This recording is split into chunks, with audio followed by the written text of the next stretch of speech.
This is All India Radio.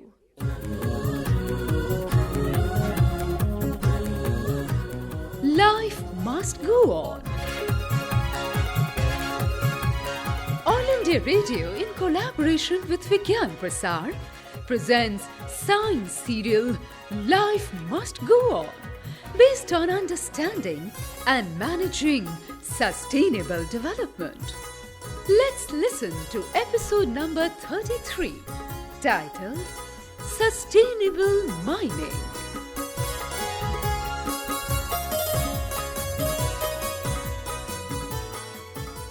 A science popularization institution called Kanad Science Foundation in Mumbai organizes every year a science tour in their science tourism activity. This year, they have organized a mining tour in which the public will be shown a demonstration related to sustainable mining and various mines. The tour has been organized to show mines around Dhanbad in Jharkhand state.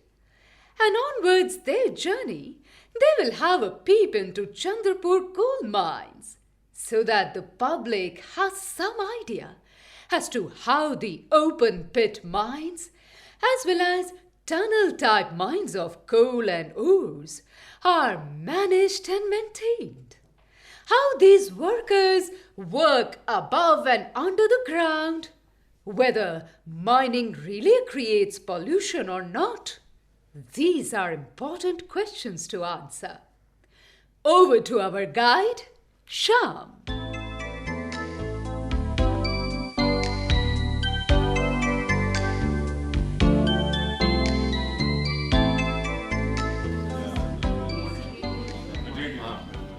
Welcome everybody.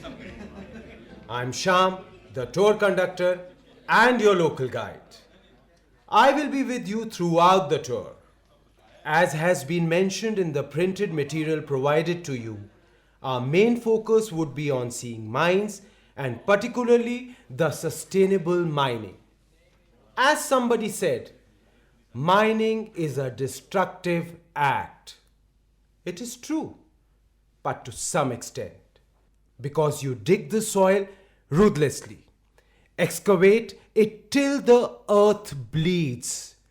Excavated and dug up places cause accidents. While doing these acts, we pollute the places and surrounding areas. People fall ill and sometimes die because of this pollution. Workers who actually work in the mines and under the mines die due to toxic gases. Sudden gush of water coming in the tunnel, displacement of people due to mining, people who are displaced not receiving the anticipated value of the land which they have either sold or leased, so on and so forth. Even then, no country has stopped mining. On the contrary, to fulfill the growing needs and wants of the ore and coal, mining activities have gone up several times in the recent past. My friends, this is a small introduction of our science tourism.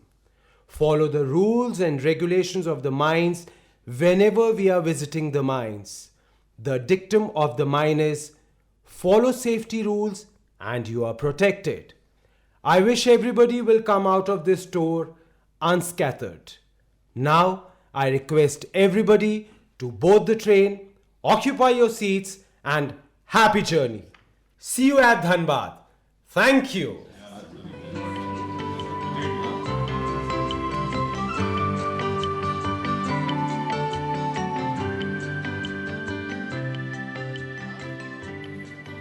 Friends, welcome to the land of mines.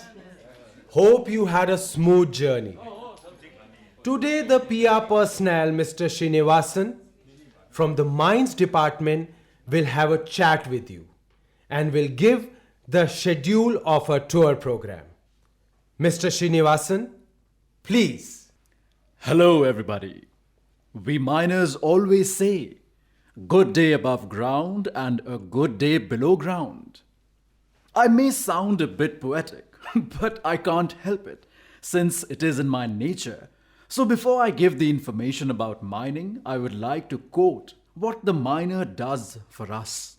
I quote, "Down below the mountains he has dug, trying to make a living for the ones that stayed above. Deep in the dark, fighting the gas and the dust, knowing at any time his body could be crushed. But with another swing from the hammer, another rock he must bust. Mostly on his belly he did crawl, praying to God, please don't let this mountain fall. And at the end of the day, as he slowly rolls towards the light, it is one more day that the Lord has spared his life. And tomorrow will begin another fight. And as he slowly goes underground far away from my sight, I pray, dear God, that you will watch over him and bring him back to me in the evening light." Unquote. Wonderful. Wonderful, Srinivasan sir. In just few lines, you have described the life of a miner, how dangerous and how fragile it is. Thank you, Mr. Sham. That quote was about the miner. But what does a coal miner praise every day before he starts the digging operation? Do you know?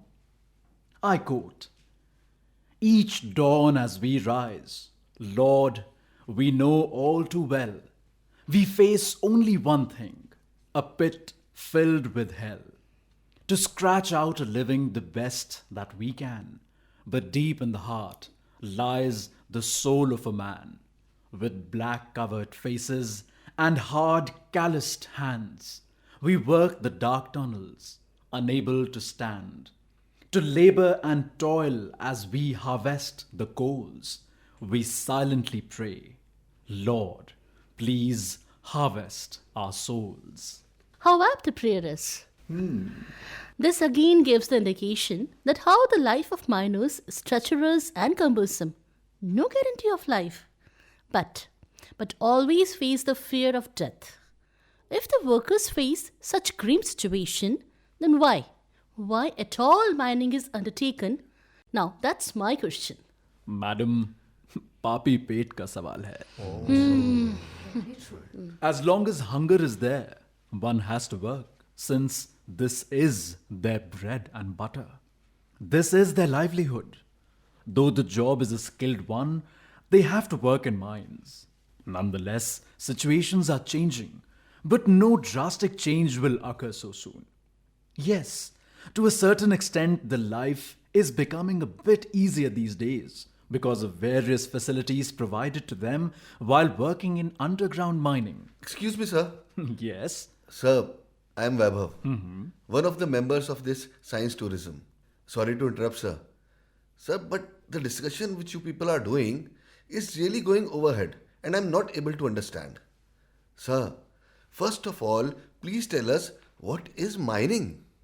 Once we understand that, then only we will be able to decipher the poetic and philosophical part of it.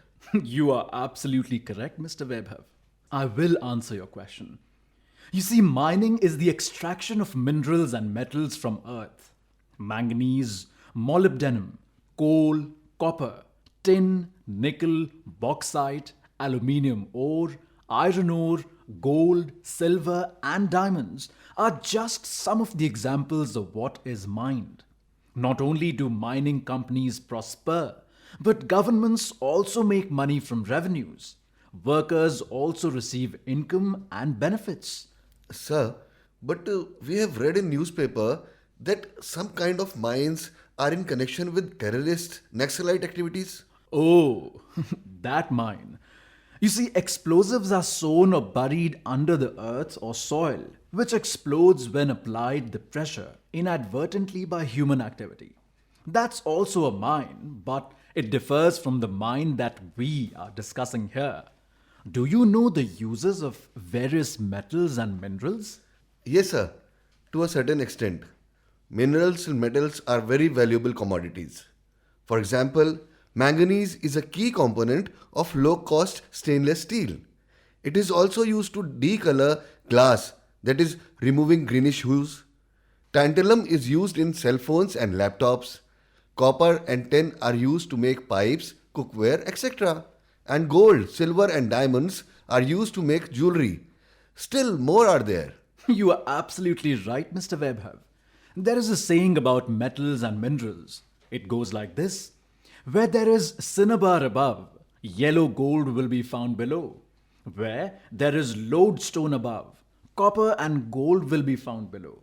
Where there is calamine above, lead, tin, and red copper will be found below. And where there is hematite above, iron will be found below.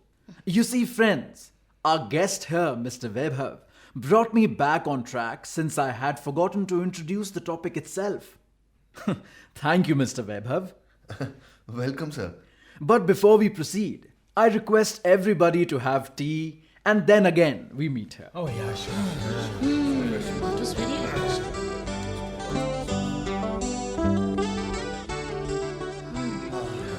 Very Very refreshing. Welcome, friends. Today in the afternoon, we will see open pit coal mine. Tomorrow, we will visit tunnel type coal mine. And day after, we have a visit of manganese and iron ore mines. Hey, does that mean we are not visiting any of the mines today? No, Mohini ji. First, we will gather the information today so that it will be easy for you to understand. Mr. Srinivasan has made audio-visual arrangement in the mini auditorium to update you all. So let's go and see the videos. Yeah, please come this side. Welcome, friends. Now let us watch the audio-visual documentary about the knowledge of mining.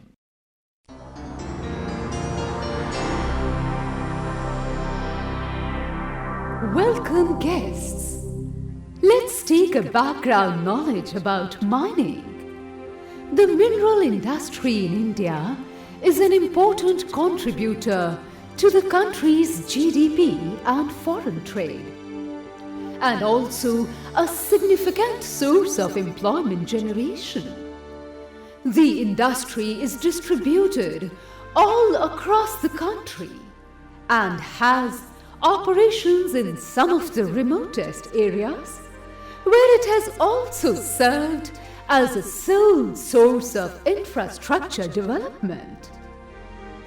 India produces 89 minerals, out of which 4 are fuel minerals, 11 metallic minerals, 52 non-metallic minerals, and 22 minor minerals.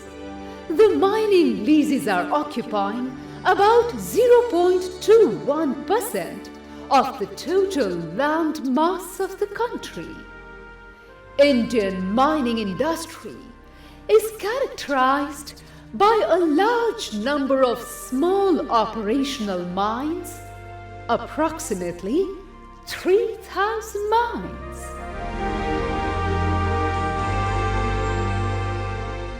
Friends, as you just saw, in this picture it shows that mining is a dangerous activity since miners have to toil hard underground to bring the precious metal ores or coal, or for that matter the crude oil. Miners don't mind working in such situations since it is their bread and butter. Srinivasan sir, bread is earned by workers and butter is churned by owners. Very sarcastic remark, Shyamji. But to some extent, I agree, but not fully. How come? Don't you agree that workers are toiling hard in explosive and hazardous conditions?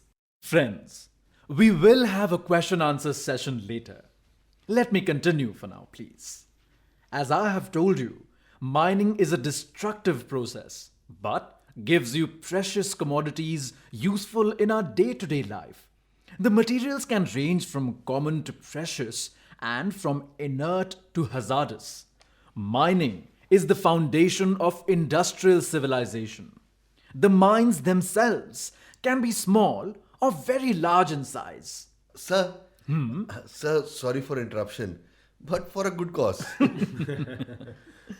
Sir, how many types of mines are there? Mr. Vaibhav, I don't mind such kind of interruption. Well, the answer to your question is that there are 4 types of mines. Let's take a look at the picture on your screen.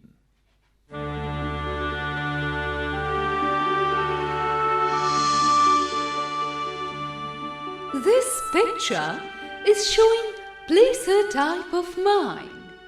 Placer mining involves any type of mining where raw materials are deposited in sand or gravel, or on the surface and are picked up without having to drive, use dynamite, or any other significant means. The word placer means sandbank in Spanish. Specific types of placer minings are panning, dredging, slicing, using a rocker, or just picking up what lies on the ground. Now, have a look at hydraulic mine. Hydraulic mining involves high pressure of water. The water is sprayed at an area of rock and or gravel, and the water breaks the rock up, dislodging ore and placer deposits. The water and ore mixture is then milled. As you can see, this is a very destructive way to mine and has been outlawed in most areas. Here is the hard rock on your screen. Hard rock mining entails digging into solid rock to find minerals, usually in their ore form, that is, metal and oxygen. To do this, miners use pick and shovels, rock drills, dynamites, and more. Miners here dig either shaft that went straight down to follow ore bodies and veins, or tunnels which went somewhat horizontal into rock faces. Shafts usually have some sort of head frame standing above them to support the hoists, and these shafts and tunnels are often supported with large timbers to prevent cave-ins. Most shaft or tunnel mines eventually flood as they hit the water table, and water has to be continually pumped out. Sometimes there is so much of water that they have to abandon the mines. This is the picture of an open pit mine. Open pit mines involve digging large open holes in the ground as opposed to a small shaft in hard rock mining. This method of mining is most often used with minerals like copper and molybdenum. Open pit mines are very large and devastate the surrounding landscape, as you can see in this picture. Mining operations of this scale were not done too often in the 19th century. Mining itself may occur on a relatively small land area. The associated infrastructure and pollution from mining activities have the potential to affect the health of ecosystems and reduce their ability to provide the goods and services necessary for human and environmental well-being. These services include the purification of air and water and the decomposition of waste materials. In order to be more environmentally sustainable, mining operations are increasingly conducted in a manner that minimizes their impact on the surrounding environment and thereby leaving mine sites in an acceptable state for reuse by people or ecosystems. A number of management strategies and technologies are being developed and used by the mining industry to reduce the environmental impacts of mining.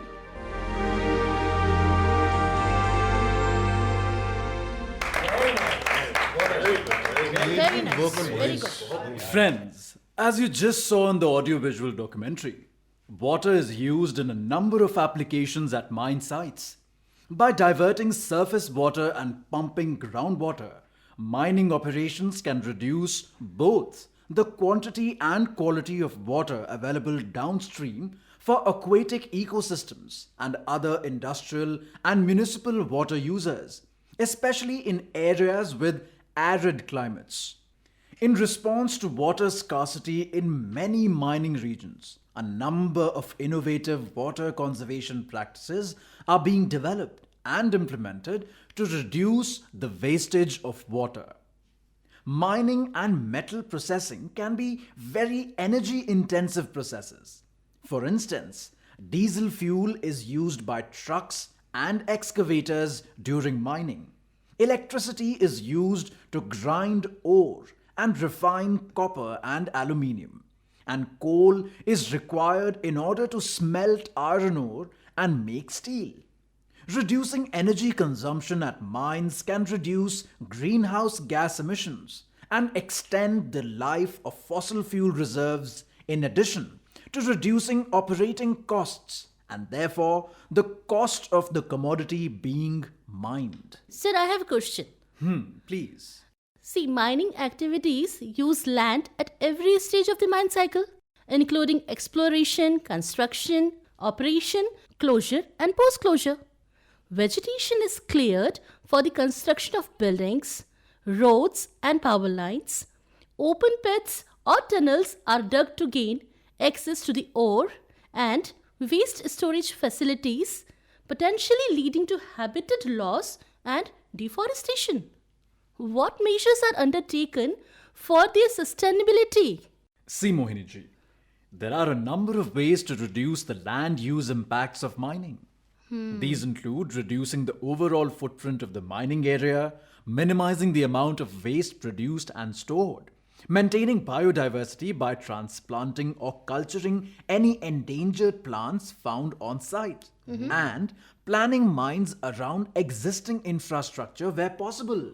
That's good. Although current technology requires ores to be excavated in order to produce metals, research in areas such as biomining offers the possibility of mining with minimal land disruption in the future. Impressive. Srinivasan sir, what about workers' health? You see, our emphasis is to protect the health and safety of mine workers as well as people residing in the vicinity of mining activity. Very nice. Impressive. Excuse me, Srinivasan sir. Yes, Mr. Sham. I have heard for the total reforms in the mining industry, Government of India is likely to enact a bill useful for sustainable mining. Could you throw light on this bill, please, sir? Sure.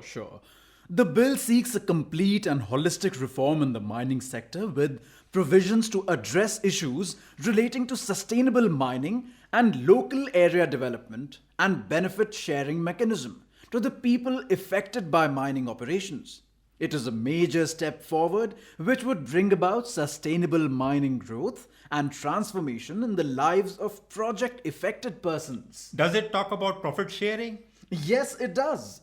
The bill talks about a profit sharing formula for the project affected people, that is, 26% profit from coal mining and from other minerals, an amount equal to royalty paid in the previous year.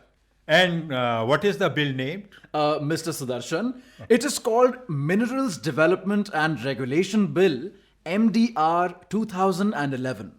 According to this bill, the industry has to adhere to principles of sustainable mining to enhance mining industry's contribution to the larger goal of sustainable development in the country, and it advocates to operate within a sustainable development framework.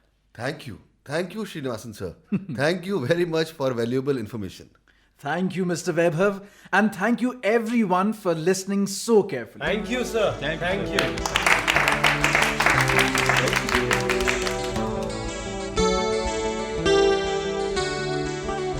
So, friends, be assured that when some of you visit the mines in India, the things are definitely on the progressive path. We will not get dejected even if miner's wife says a gentle kiss to say goodbye.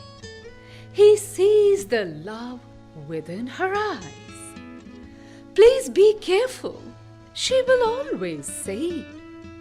Don't worry, dear, it will be okay. He holds her tight and shows no fear. She holds him tighter, holds back her tear. Now out the door to earn his pay, she sits head bowed, begins to pray. God blessed her heart. He made her tough, with a will so strong and a gentle touch. A special woman to share a life. God's special gift, a miner's wife.